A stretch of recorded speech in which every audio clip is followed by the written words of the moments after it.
The broadcast is now starting. All attendees.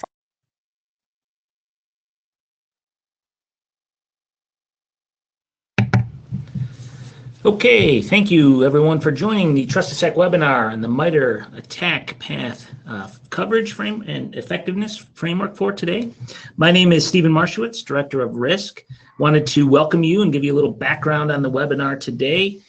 Really excited for this one because even though it's relatively new, our clients have really been getting a lot of value that they hadn't been getting from other types of assessments. So we've been seeing a big uptick and a lot of interest clearly, especially with the number of people joining today. A little background on TrustedSec. Really our mission is to change the security industry for the better. And we do that by doing the right things right. What we go into is a little bit and how we do security differently. We try and bring everything together that you need to have the best security organization for you. We focus a tremendous amount on research so that we are at the cutting edge of everything. We build that into the rest of our technical and advisory assessments. And really, at the end of the day, we try and be a partner and most especially a friend. We're here for you. If you ever need to call us, we want to be an extension of your team. We're always there to pick up the phone, answer. If you have questions, always feel free to do so. A few of our assessments and service offerings, you can see them up here, but a couple of call outs that we're getting some, again, uptick on. Risk assessments, red and purple teaming has been gaining a lot of traction as penetration testing is having some challenges with the time, so we're really getting a lot of interest there. Incident response, and then of course what we're going to talk today about the MITRE adversary tactics, techniques, and common knowledge, the attack path coverage assessment, which we'll be going over today. I want to give you a little bit of background about our speakers. Want to introduce Rockie Brockway.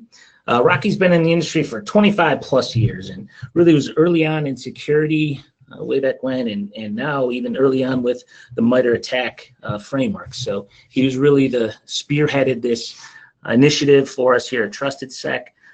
He's a virtual CISO for several organizations. He's run both technical and risk assessments, and he runs the B-Sides conference here locally. So really excited to have him be able to speak to you today. Our second presenter is Rick Yocum. He has over 15 years of experience in technical and GRC areas, helping companies in pretty much most every vertical out there. He really brings an infectious personality, which I think you guys will see today in the presentation. And he's put a tremendous amount of work into building the most value using this attack framework. It's pretty incredible, the things that he's been able to do. So excited to have the two of them speaking today. Also, just a couple housekeeping. This session will be recorded, so if you miss any part of it, you'll be able to go back and listen to it and watch it again.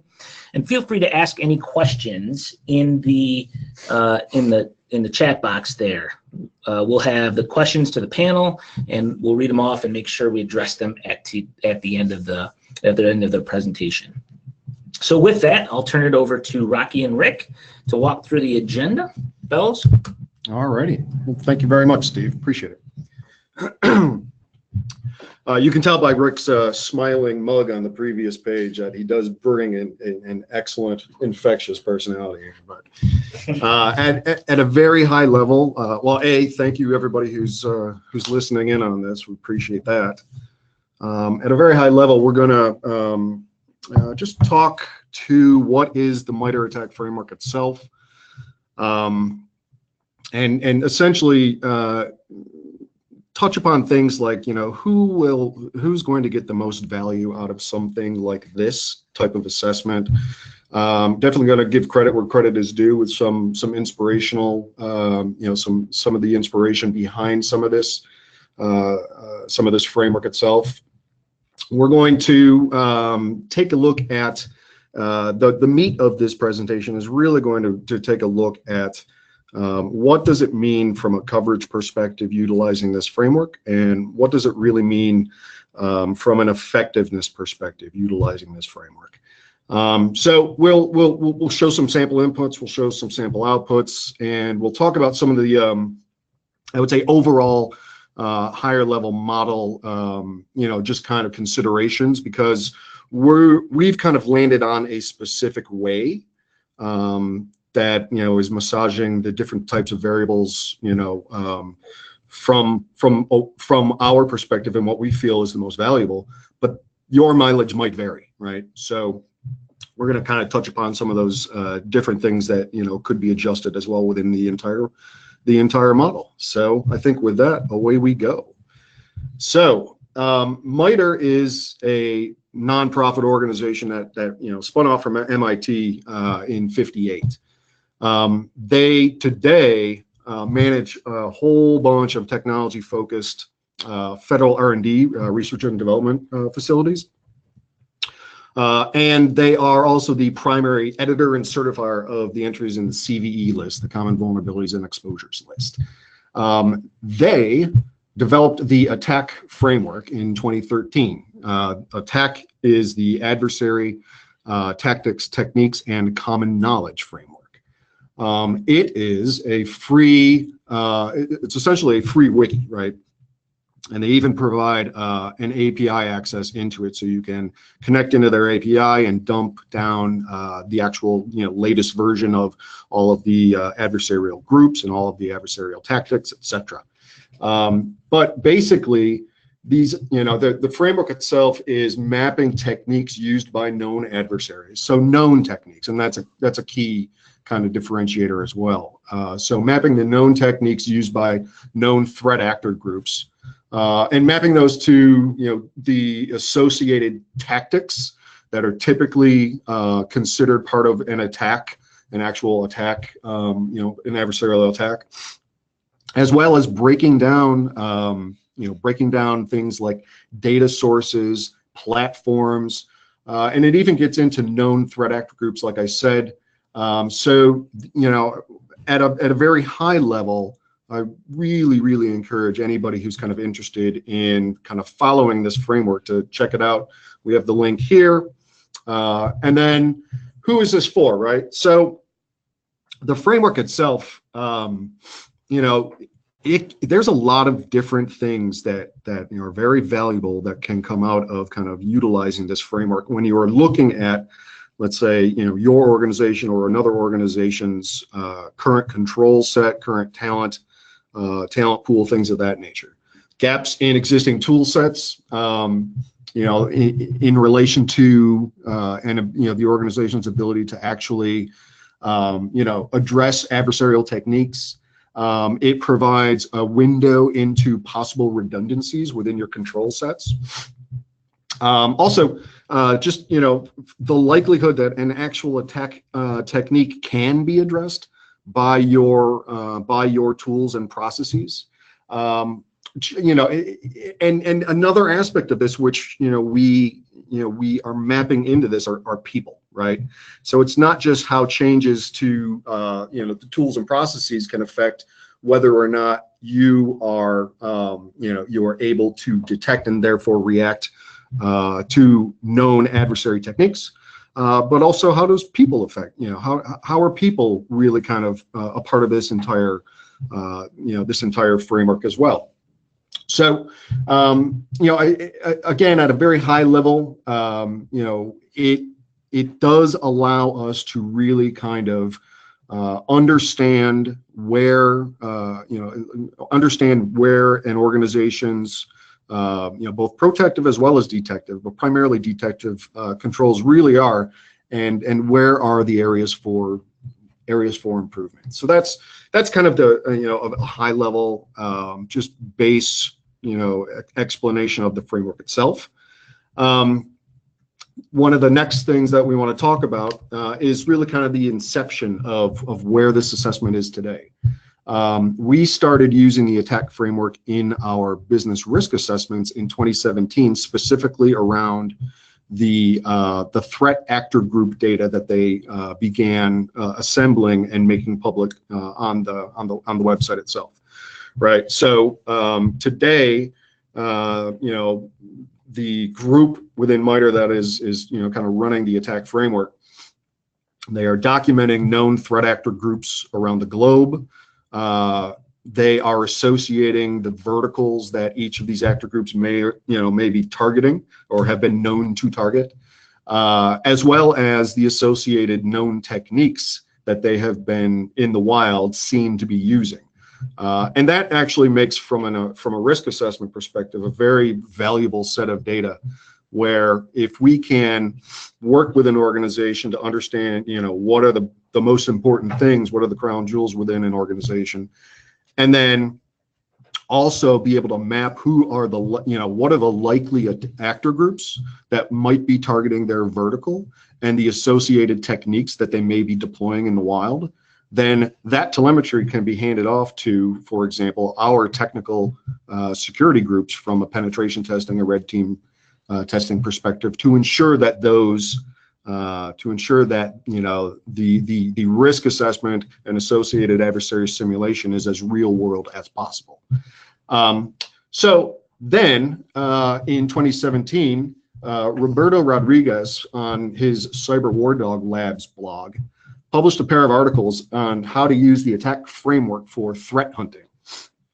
And so those two are listed here. How does your red team and ready to hunt for show me your data? This was really kind of the inspiration for where we have kind of brought this to date, specifically because of his kind of initial connecting the dots between downloading the framework, popping it into Excel, and then utilizing functions like VLOOKUP and things of that nature to be able to say, oh, well, these mapped data sources, this technique, if you're looking at these data sources, then you should be able to detect that. And that's really kind of the basis of that. So I think in the next slide, we have a sample. Here's just a screenshot from the framework website itself. This is one technique, credentials and registry. So if you take a look at the right-hand side, we see that it's been given its own ID. The associated tactic is credential access. The platform is Windows registry, obviously. Permissions required to access that, user and administrator, and then data sources. And that's the variable that really is key here, right? In this particular technique, if your controls are able to basically take a look at the multiple data sources that are listed here, Windows registry, process command line parameters, and process monitoring, then from a coverage perspective, your controls are likely to be able to, either potentially prevent, but at the very least detect this particular sample technique, right? So that's really kind of the basis here. And then from an evolution perspective, right? Coverage, we kind of look at it from a binary perspective, right? If an organization's tool set has these capabilities, then they should, from a data source perspective, then yeah, the organization should be able to detect those types of techniques. But that really only gets you, I would say, halfway there, right? Because it doesn't it's not giving you the whole picture from what about your team, right? How well trained are your users on these particular tools within your organization?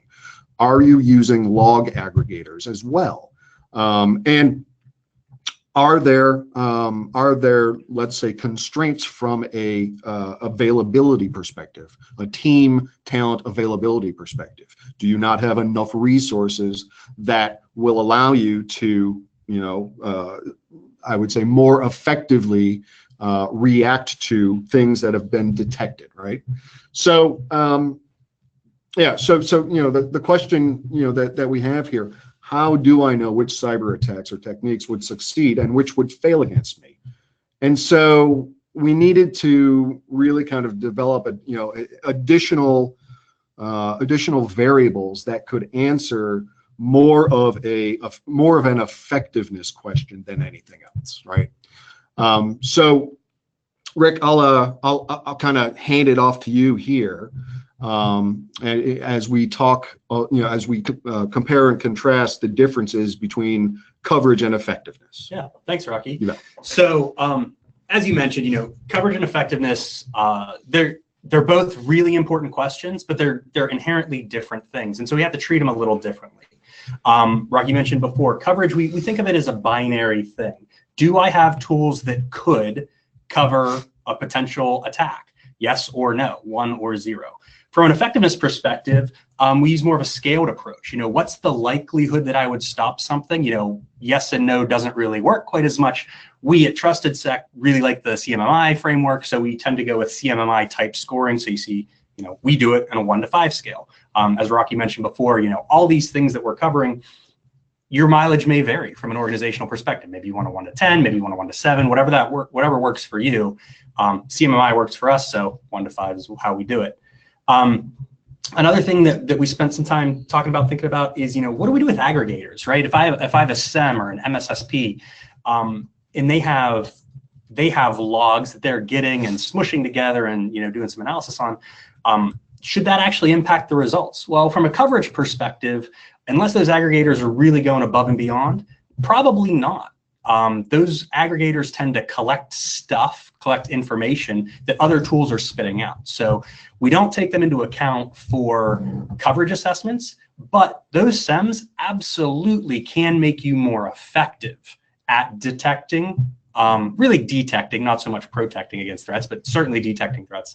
And so we definitely include it in the effectiveness assessments.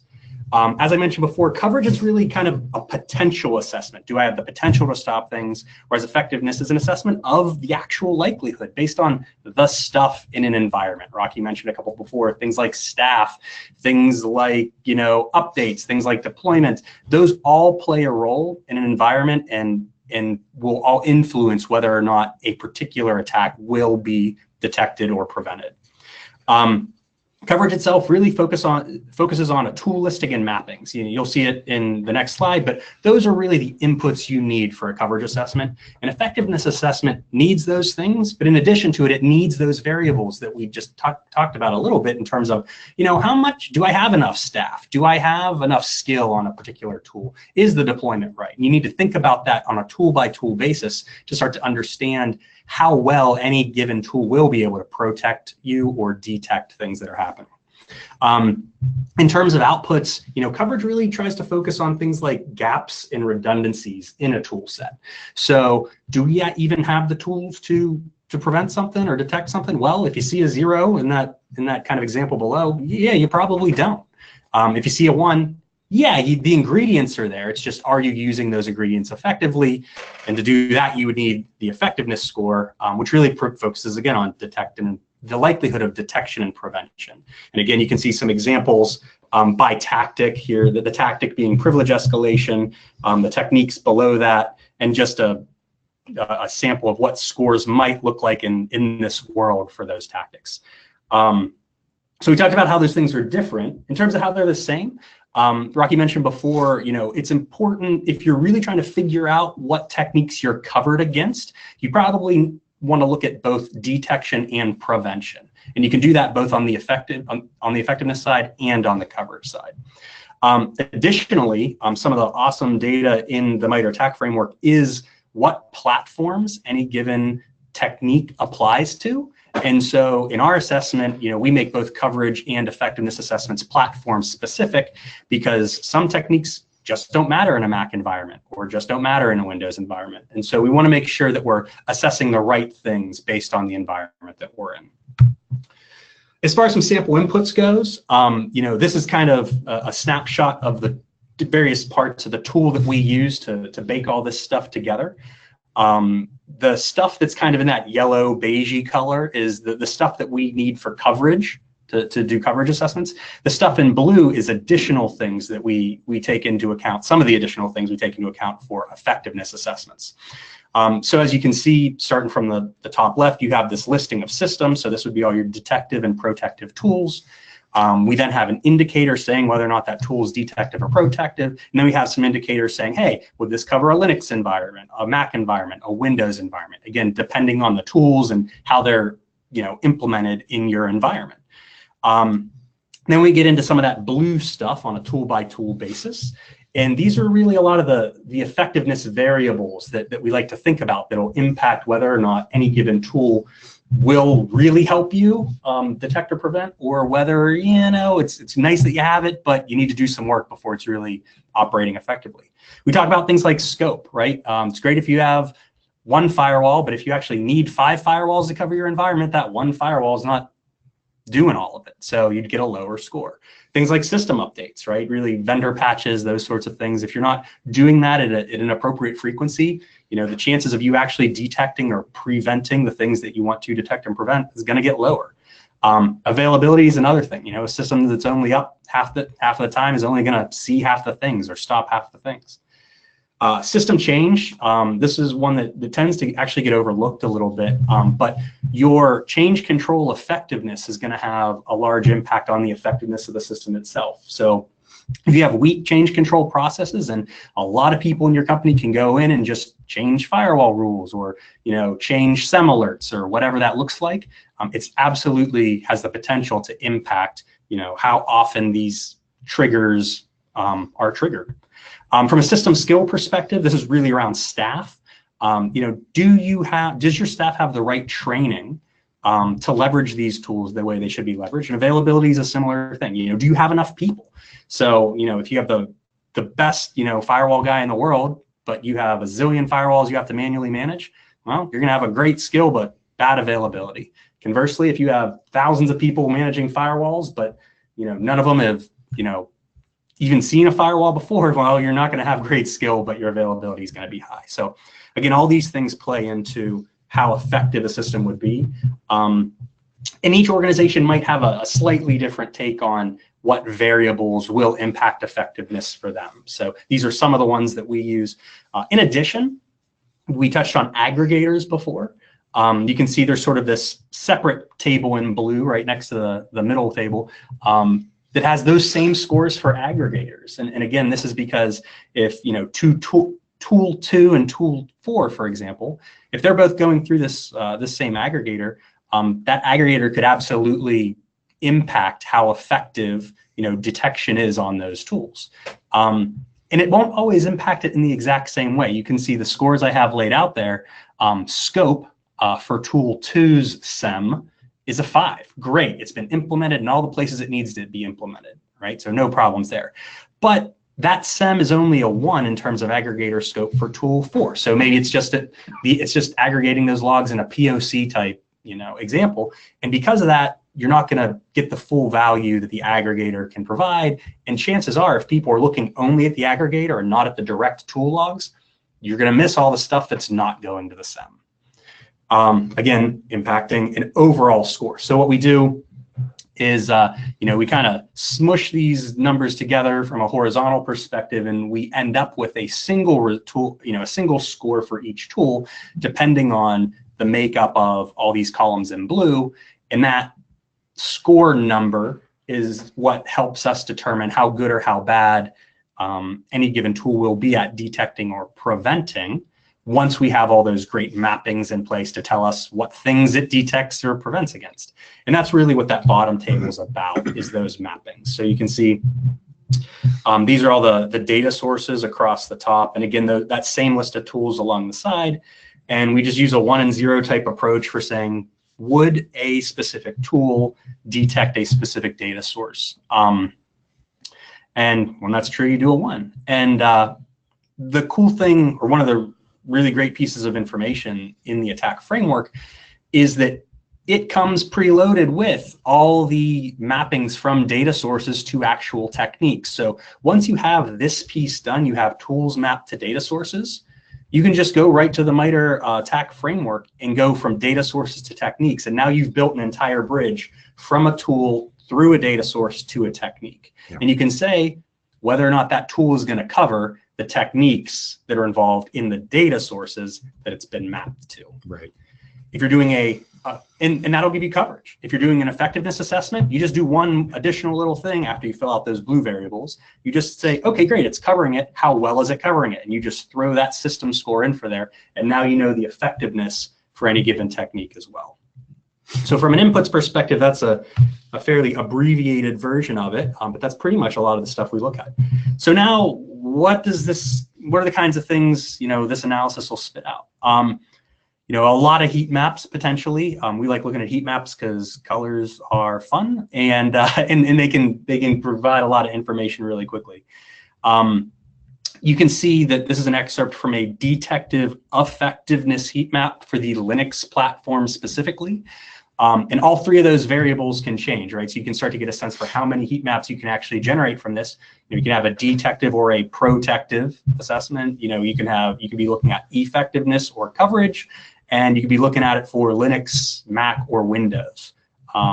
MITRE actually has some mobile platforms out there as well as a different part of the framework. It's not part of the enterprise framework. There's a mobile framework, which will give you Android and iOS if you're interested in that sort of thing as well. That's not baked into our framework just yet, but that's a near-term thing to add. Coming soon. Yeah. But then you can also spit out a lot of metrics, and there's some interesting things you can do when you start to combine some of the metrics you spit out.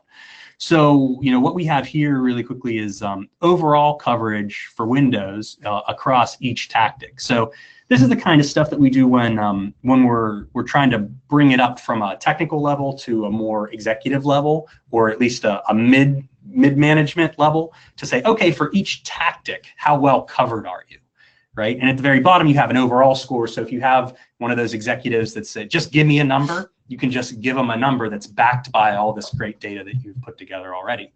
But you can do neat stuff in terms of combinatorials. So in terms of coverage, one thing, it's great to know where your protective coverage is, and it's great to know what your detective coverage is, but it's super cool when you overlay those on each other. Right. Because then you can see, oh, well, how many techniques do we have across tactics that we don't have a way to detect or protect against? And that's what these metrics are an example of for an organization. So you can start to do some really neat things in terms of combining overlays. You can do similar stuff in terms of platforms, right? It doesn't have to be just Linux. You can do a platform agnostic cut of how good you are at protection or detection. It's kind of all the combinatorials apply, and they're all going to be valuable to different organizations at different times. So in terms of getting here, we've really been rapidly iterating this for a little bit. We've thought about a lot of stuff, right, Rocky, as we put it together? Absolutely. One of the things, right, so, should the protective tools map actually to data sources? In going back and forth, just from our perspective, protective tools probably are better aligned mapping directly into the techniques themselves. Now, what's the problem with that? Well, today, I believe at last count, there's close to 222 individual attack techniques, defined in the framework. And so if you're an organization that has, 20, 25, 30 different tools within your arsenal, mapping each one of those tools to, from a protective tool perspective, to each one of those individual 222 or wherever we're at today techniques, that's going to hurt. That's a bear. That's going to be a big bear, right? Some of the other things, right? So what variables are meaningful indicators of effectiveness? Yeah, absolutely. Different organizations are going to look at this differently. Just because there's a variable we might not have covered doesn't necessarily mean it's not a good indicator of effectiveness in your environment, because every environment is different, right? Some environments might say funding is a variable, right? Absolutely. It could directly impact scope, it could directly impact staffing. In some organizations it might make sense to smush that scope and that staffing, variables into just a single funding variable, because if that's more of a leading indicator, and you could build that out in advance when you do annual budgeting and stuff. It's just really going to depend on what works for your organization. Yeah, and actually that's a really interesting point, because organization A may actually see more value in, let's say that budgetary variable as part of the effectiveness kind of formula. Other organizations, organization B, that might be just a great result, right? Absolutely. A great output to kind of shed more light on, do we need to invest in more training? Do we need to invest in more talent, et cetera, right? Yeah, and it's all the leading and lagging indicators, and a lot of that's going to be based on the reason you're doing this assessment. Like we started with, there's a lot of things you can get out of it. Right sizing your tool set is one, or figuring out, the best ways to improve effectiveness are a different one. But if an assessment like this is being driven for budgetary reasons, either to defend budget or to potentially reduce budget to try and find, redundancies in tools, maybe changing that to a financial variable makes a lot of sense. Right. Whereas in another organization that wants to really improve effectiveness, you might want much more granular listings of all these things that could impact effectiveness along the way based on the levers that you can pull in your organization. Right. Yeah, and so the next one here, this was, this actually led to a number of really funny conversations between Rick and I, right? Actually, the next two, but this one, is a tool only as effective as its weakest variable? Right. Yeah. So, just like a chain, right? If you break any link in the chain, is it fair to say that that chain is useless? And in some cases, maybe. In some cases, it might not be. That scoping thing is a great example, right? If you have, one firewall where you need to have 5 firewalls, maybe that means that I use 1 to 5, 1 being our worst score. Right. But maybe that means the entire tool is a 1, no matter what those other scores are. But if everything else is a 5, depending on your organization, depending on how much traffic's flowing through, and depending on, frankly, some political considerations, it might make more sense to do a mean, to do an average of those scores. Yeah, and we went through those conversations as well, right? On the one hand, you're only as strong as your weakest link. Okay, well that's, maybe we build the formula from that perspective. But on the other hand, maybe it really is more of a higher level combination of, all of the controls within the environment. And so maybe we do start meaning them in this version of the framework, right? So kind of going back and forth. We landed on some things, but I think that's also, a really good kind of exercise for people who want to kind of explore this whole framework themselves as well. Absolutely. And kind of the converse of that, for any technique, are you as good as the average of the tools that can see that technique? Are you as good as the best technique that can see, or the best tools that can see that technique? It's a similar thought experiment, but it's the flip side of it. Whereas, because in some places you might say, look, if there's 5 tools that can see any one technique, the fact that we're really good with one of those tools means that we're going to take that best score, right? Because that's going to be the overall likelihood that we're going to see that technique, because we'll mostly see it through that tool. But if you're splitting your resources amongst those tools, or they're not all fully overlapping with each other, maybe you want to do some sort of, either an average or even combine them so that they're slightly higher than the average, because, should that redundancy buy you something? Right. And again, we've landed on a lot of, mechanics and some complex formulas in our framework that have proven out to work at the majority of clients. But, if your environment's unique, these are some of the things that you want to think about as you're building out this model. Yeah, absolutely. And then we had a really interesting conversation about, should aggregators actually apply to coverage alone, right? Absolutely, from an effectiveness and detective perspective. But I mean, should aggregators really, are they really how much importance really is an aggregator from just a pure coverage perspective?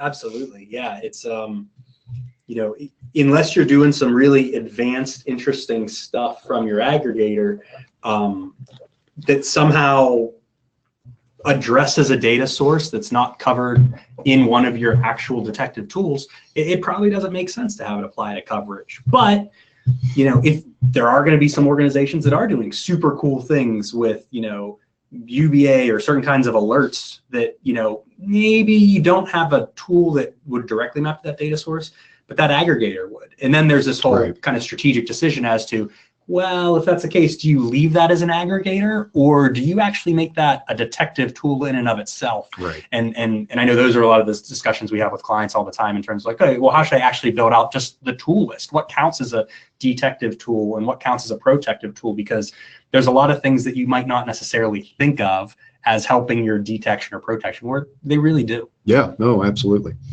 And then the last thing here, and we kind of already touched upon it, right? So can staff skill be mapped to techniques the same way that the tools are mapped to techniques? And the answer at the end of the day is yes, right? So the same way we can kind of like go down a list of tools that then, this tool is able to look at data source A, B, or C. We can apply that we can apply that methodology to the people side of the house as well.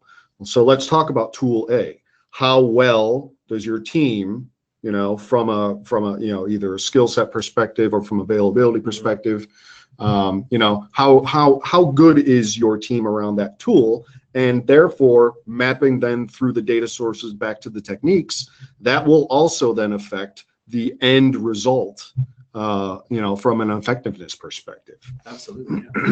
Yeah. And these definitely aren't all the model considerations, but it should give you a fair idea of some of the longer conversations that we had as we've been sort of iterating this approach and really getting it to a place where we feel strong doing assessments with customers, and it's working out great. Yeah, absolutely. And one of the other things that I've been so this kind of assessment is almost in my mind a really weird cousin of like a vulnerability scan. Yeah. Right. Where a vulnerability scan, a pen test is going to kind of map out a few ways that systems can be breached, etc. But it's not looking at the whole picture. Good pen tests typically, will at the end of the engagement perform just from a coverage perspective, right? Mm-hmm. A vulnerability scan to if there are other things that weren't looked at from the pen test perspective. And I kind of look at this from a similar perspective, to a degree. It can also, in my mind, almost serve as much more than a standard controls assessment, mm-hmm. right? But yeah, it's a very interesting kind of way to be able to take a look at how well your posture is from a known attack technique perspective. Yeah, absolutely, and especially for some of those systems that security teams might have difficulty getting approval to actually pen test against. This is potentially another approach for understanding how well certain attacks would be either detected or protected against, right, for in those environments, because some of those extra sensitive systems that you're not really allowed to bang against, if you're not getting the full value of a pen test there, this might be another way of getting certainly not the same information, but similar information out of that for these systems. Absolutely, and we would be remiss if we didn't point out that, and our technical teams would have our heads. But yeah, this framework is not anywhere near a replacement for true like red teaming and things of that nature. There's neat things that you can kind of do with it in relation to some of the tools like Cobalt Strike and whatnot. But yeah, it's a big part of that's the difference between an assessment and a test, right? Yeah. Those guys are actually going in and they're poking at the systems, right? This is an assessment. You're talking to people. You're saying, oh, what data sources would that tool cover? All that stuff. So, certainly not replacements for each other, but this is just another kind of mechanism you can get. And the cool thing is, in that attack framework, a lot of the data is kind of already there for you to use. Right. Exactly. From a reporting perspective, there are a number of considerations that we talked about as well. We touched on a few of them before. One of them being, you can combine those coverage calculations to assess which techniques have, either detection or protection. And then you can see sort of overall organizational gaps related to a technique. We talked about, combining platforms as well to see your overall detection or overall protection. Or even like arranging by tactic, right? Yeah, no, absolutely. And this is a really interesting one because, given the way that that the framework is kind of, put together in terms of, by tactic, the individual tactics, etc. If your organization may be weak in, let's say, generically weak in some tactic over here, let's say it's initial access or discovery or something like that, but stronger in some of the other tactics, that might be okay. That, there's definitely the option to potentially, move resources around, so maybe you have better, better tactical coverage, on the one that you're maybe weaker for. But then again, remember that, the majority of most attacks are some type of pathway, right? Sure. Some I'm not going to say chain, but you kind of have to, right? And disrupting that, in somewhere in that path potentially can, reduce the likelihood of the success of that, type of breach, right? So you can, I feel that, especially with the tactic kind of vision, viewpoint here, you as an organization have a number of options as to where do you want to take this, because, again, if you disrupt that one, that might be good enough, right? Right. Yeah, absolutely.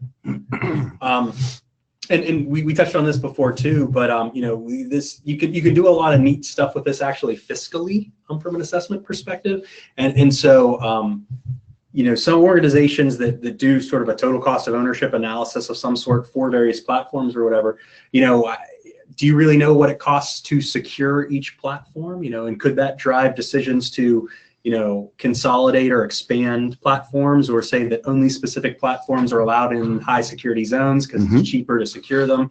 So there's kind of a lot of strategic, fiscal, decisions that you can be more informed when making if you have some of this information available. Yeah, absolutely.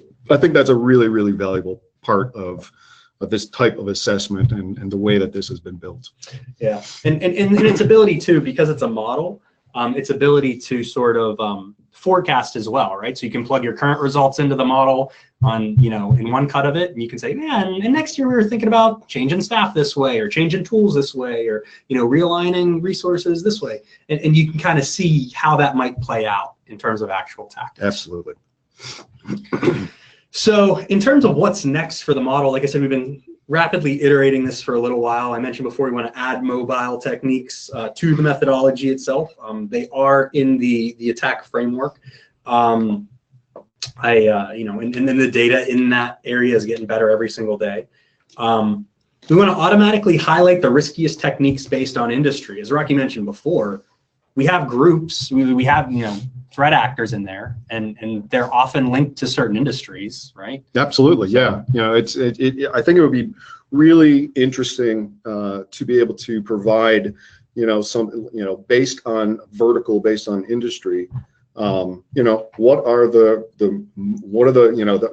majority of the techniques that are being used by the actors that are targeting your vertical. Yeah. Right. So yeah, we're gonna probably spend some time digging through some of that data. So, that data isn't actually as what's a good word? It's not necessarily tied into directly. We're gonna have to mine it out a little bit. It's not normalized quite as well from a database perspective. Yeah, absolutely. Yeah, so you kind of have to dig a little bit to get a real good cut at the actual industries, or even to make sure that you're seeing all the techniques a group could use, whether they're directly using them or using them through some software that they're known to use. Right. So you have to do some fancy, data plotting to kind of get all that together. But the nice thing is, we're kind of close on it. But the point being, in a coverage or an effectiveness assessment, in isolation, every technique is kind of equal, right? You're a 1 to a 5 in terms of effectiveness. And is that actually true in reality? Well, the answer is probably yes and no, right? You want to make sure you're addressing the techniques that the known bad actors in your industry are going after most frequently, but just because one of those things isn't highlighted red that a known bad actor is using, it's still a potential inroad for a pen tester, an independent actor, you know, an insider threat, whatever that sort of thing is. So a gap is a gap. Yeah, absolutely. But you definitely want to address the riskiest ones first. Yeah, and the, you know, to kind of tack onto that, right? You know, this framework is only, you know, looking at the documented known techniques, right? There absolutely are techniques out there that are probably, you know, not quite on the radar yet, and whatnot. But automatically detecting redundant tools, I think that you know, there's definitely the ability here to you know, to get to that point and kind of automate that. You know, whether or not an organization, let's say, has 3 different, you know, DLPs. That may or may not be kind of like doing the same type of DLP activity, that might mean that there's an opportunity for, you know, reduction in costs and things of that nature. But it also might be completely different areas of an organization where those tools live, just kind of depending on the size, of an organization. And I think that's one of the really good points in terms of why it's important to know both coverage and scope. Or coverage and effectiveness, because with effectiveness you can see 0, 1, 2, 3, or 4, 5, right? But with coverage, you might have a 1 somewhere, and with effectiveness you might have a 4.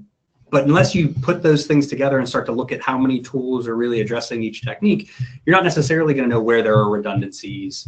You know, you'll see gaps, but the redundancy side is different. And I think you really need to look at both coverage and effectiveness to get that, because it's only when you're looking at effectiveness that you start to see things like you were talking about. What's the scope of each of those tools? Or, you know, if tool A covers 5 techniques and tool B covers 5 techniques, and tool C covers 5 techniques, and then I have a tool Y that covers a smattering of the techniques in between, well, maybe you can just expand the use of some tools that you already have and completely reduce one from your environment, and, you know, ideally get, you know, have more resources available from a staffing perspective, from a money perspective, all that good stuff. Yep. So, yeah. Those views are important. Very, very good. And then, you know, one of the things, this is probably kind of like more on our long-term radar, is potentially, you know, and I say that, you know, potentially overlaying some of our actual penetration testing data over time, to illustrate, you know, likely, you know, from a successful attack perspective, to kind of give a little more insight and take a look at it from maybe a slightly different angle, I think also has a lot of potential to add value for organizations. So yeah, and so at the end here, you know, as we're approaching and the wrap up here, absolutely highly recommend exploring the actual MITRE ATT&CK framework on your own and everything that it has to offer. You know, definitely take a look at your own environment to see how you might be able to utilize that. And from our perspective, since we've spent a bunch of time, you know, kind of building out some of these assessments, let us know if there's anything that we can help with as well. So I think we're good. Here's, you know, just a reference page. So if anybody, I believe that people who are registered will get an email, and the email will have this as well. But yeah, that is that. Steve? Okay, great. Yeah, we have quite a few questions actually for you folks. Some of you might have touched on, but you know, I'll ask them anyway just to make sure that they get reiterated. But first one is, can you expand on how people are using this to gain budget? Do execs understand this, or for funding? Maybe back to the coverage versus effectiveness. How are you walking executives through that? What would a presentation look like? So I'll say this initially, right? The output of these types of assessments, that's not going to be probably a successful meeting with an executive, right? Gotcha. It's very technical, right? However, there's in our experience, there's the interim kind of relationship from, like, let's say a CIO, right? The CIO's job, or even a CISO, it's that they're really kind of the interface between technical groups and leadership, right? So that's really that, you know, these assessments have to be kind of performed with the technical people. but then helping those kind of like in between, leadership, roles like the CIO, the CISOs and whatnot, take that data and be able to successfully communicate it up into leadership from a very, very simple metrics perspective.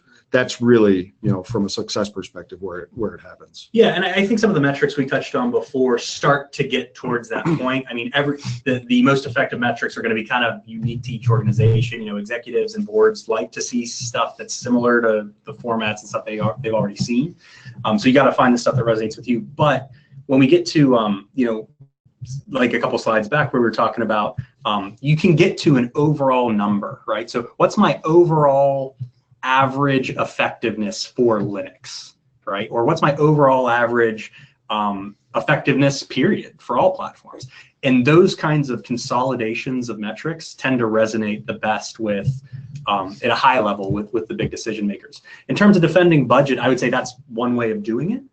Another way of doing it kind of at a lower level too, though, is if you go through, depending on the variables that you pick, right, and how that plays out in the overall system scores, you can start to evidence, like I was saying before, you can do some future analysis once you have this model built. So you can evidence, hey, if we had one more person, it would change our staff availability score by these numbers for these systems. Oh, and look, now we can automatically, now all of a sudden we're detecting these techniques much better. Oh, and it just so happens those techniques are really, really big for our industry because bad guys are using them, right? Or if you say, hey, if we can just buy this one tool that would address these 12 techniques, oh my gosh, we'd fix, more than half of the actual gaps that we have in our environment. So that tends to be how people are using it on a more detailed level to get budget. By doing sort of those current versus future analyses to show what they need. But at a high level, you're talking with execs, I think those summary numbers, hey, on average, we're a 3.4 in our protection and we're a bank, so that's not okay. Or, on average, we're covering, 20 of the 40 things we should be covering. Okay, well, do we need to cover them? And then you can get into some detailed discussions if they want, or they can just say, oh, we're at a 50%. That's not comfortable to most boards from a cybersecurity perspective. And you can start to have those discussions about where you go from there. I see. So you do the before and after. So in a coverage, it would be before you had a lot of black, and now you have all green. So we don't have any tools that cover these black ones, as an example. Yeah. And then explain how you do that for effectiveness, because one of the questions was, are you testing these? Do you gauge the likelihood of a particular tactic and technique? Some are more likely to be used. How do you gauge against that? And then how do you calculate the score? Is it a judgment criteria, or do you do any technical assessment? And I think you touched on it, but just reiterate, any technical assessment or just by interviewing personnel? Mm-hmm. Yeah, I mean, so there's a couple of questions there. So let's step back and go like one at a time. Well, so the first one I think I heard you say was, the effectiveness thing and how we would step through the effectiveness. So Exactly. Basically the before and after analysis would be, okay, before my staff availability variable, might be 2s and 3s for a bunch of systems. But after we hire 2 people, oh great, now I have some 4s and 5s. I see. And because that's a component of overall effectiveness for each tool, well, now your scores, your tool scores for addressing the techniques that those tools address are going to get better. Right. And you can see things turning from yellow to pale green or orange to dark green or whatever that looks like in your model and in your presentation. Yep. And then there was also a question around how are we calculating the score? Are you using, what's the judgment criteria for, 0, 0, but 1 through 5? Right. So again, we kind of map a lot of the stuff to CMMI, right? So real basic kind of like percentages, are probably the easiest example. Yeah, scope's an easy one. Yeah. To sort of, if you got 5 numbers, really, if you have a presence, because I assume you have a presence, it's not going to be 0. But if your scale is 1 to 5, all right, well, 0 to 20% is 1, 20 to 40 is 2. So from a scope perspective, that's an easy one. From a staff skill and staff availability, oh man, we could talk all day about the best way to assess those things. But in these engagements, generally what we do is we get a feel for the team, we talk to the people, and we hear your view. You guys know your environment, right? We hear your view on whether you're a 1 or a 5 or somewhere in between. And ideally we get a couple points of view on that, just depending on the overall environment. There are a couple points of view to be had. Yeah, and you know, like most consulting engagements, you have to kind of navigate the, well, yeah, we're super great or we're horrible. You know, there's definitely different kind of organizations that are much more critical on themselves, you know, over here, and other types of organizations who are just like, yeah, we walk on water, of course, you know. But we're not historically, you know, we haven't gone in and actually done testing to build out these variables, right? We're doing assessments, we're doing dialogue, you know, we'll look at documentation where there is documentation to look at, but it's a lot more going in and understanding as opposed to going in and validating what you told us is true. And one of the other things that you mentioned there in that giant swath of questions was, are you calculating likelihood of a technique? And the answer to that is today, no. You know, likelihood is really a function of a risk assessment.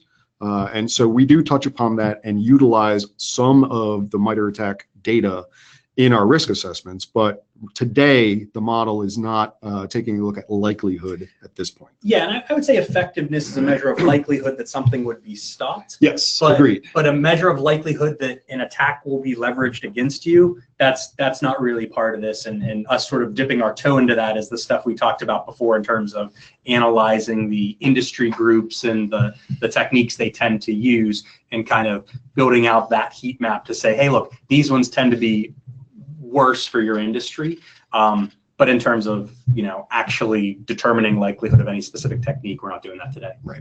We had a question on, do you use the Magma use case framework? Nope, unfamiliar. And then mapping to SIEM use cases. How does this compare and contrast to mapping to SIEM use cases? So I guess the interesting thing is, to do this, you don't necessarily need SIEM use cases. What you do need is a thorough understanding of the data sources that are feeding your SIEM, and the information around those data sources. So I think you could probably use cases to shortcut some of that analysis. But at the heart of it, you know, SIEM use cases is sort of a different animal. Now, you could sort of pivot your view of the MITRE ATT&CK framework and say, hey, I want to make sure I have SIEM use cases in place to detect all these techniques, or, you know, a meaningful amount of techniques in all these tactics. But in terms of actually building, you know, taking SIEM use cases and throwing them into the model, I don't think it would really kind of work that way unless you have pretty detailed use cases and you're kind of just going to get data sources from them anyway and source systems anyway. Right. Another question, does ATT&CK provide a cross-reference to the CIS 20 critical security controls? I don't think that that one is directly mapped, but I don't think it would take very much to do that. I'm questioning myself right now, but you know, I do know that you know, we have, and specifically Ben 10 has mapped some of our purple team stuff to the MITRE ATT&CK framework. But I'm not sure, I'm not familiar whether or not, I don't know whether or not, you know, there's a direct mapping available today for the CIS. Yeah, I haven't seen one. I don't think MITRE has one, although, you know, people can certainly correct me if I'm wrong on that. But I haven't seen one as we've been sort of digging through this stuff. It's a super interesting kind of thought experiment, though. Yeah. I'd be interested to see that if there was one. Okay, last question. Are you teaching people how to do this typically, like in a class, or are you doing assessments for organizations? What's most likely? Most likely is assessments, right? But I absolutely, from a strategic guidance perspective, from a program building perspective, you know, if I'm working with an organization on in a vCISO role, right, I will absolutely, you know, work with the team and train them up on the tools and you know, let them have at it 100%. Okay, great. I think that takes us to the end of our webinar. We again thank you very much for joining. I want to thank Rocky and Rick for doing a great job on the presentation, explaining it so thoroughly. Clearly, if there's any other questions, feel free to contact us. We'll be happy to reach out. And if there's anything else we can do, again, look for this on our website, and we'll post it out there, as well as all the previous webinars that we've done. And you should be getting an email as well. So once again, thank you everyone for joining, and look forward to seeing you the next time around.